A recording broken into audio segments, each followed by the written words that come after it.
Hey there!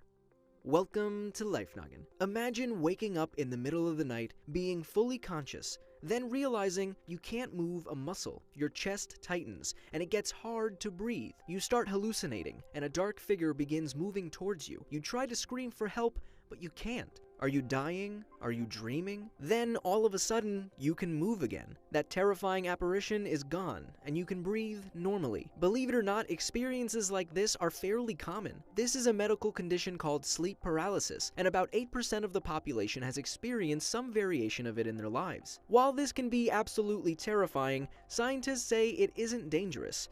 Phew.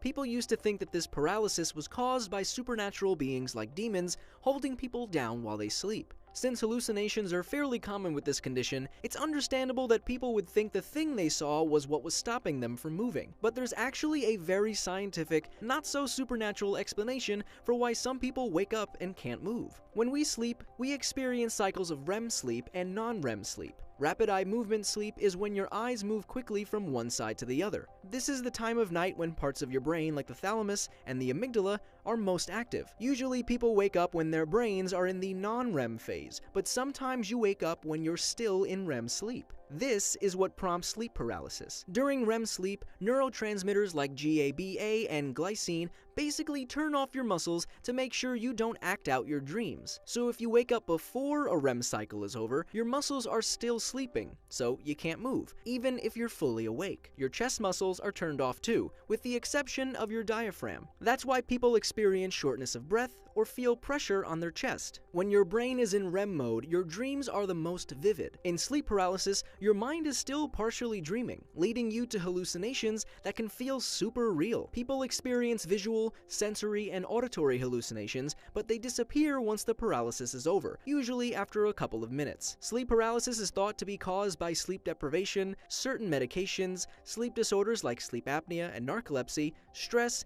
and altered sleep patterns, like working night shifts. If you're between the ages of 10 and 25, you're more likely to experience it, and people with mental disorders like PTSD, anxiety, and depression are also at a higher risk of having the condition. But while all of this sounds really scary, researchers recently found that 20% of people who experience sleep paralysis on a regular basis actually find it pleasant. Since it's not dangerous, they relax and just let it happen. Scientists are also investigating whether there's a genetic link to this condition. Twin studies have pointed towards yes, but there is still more research to be done. Unfortunately, there's no cure for this, but doctors suggest regulating your sleep schedule and avoiding drugs and alcohol before bed. Sleeping on your back also contributes to the problem, so maybe try a different position. In serious cases, an antidepressant may be prescribed, but this condition isn't permanent or dangerous. Curious to know why it's sometimes so difficult to fall asleep?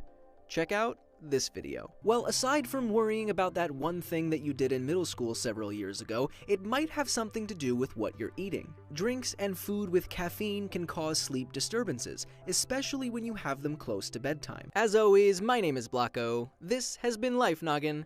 Don't forget to keep on thinking.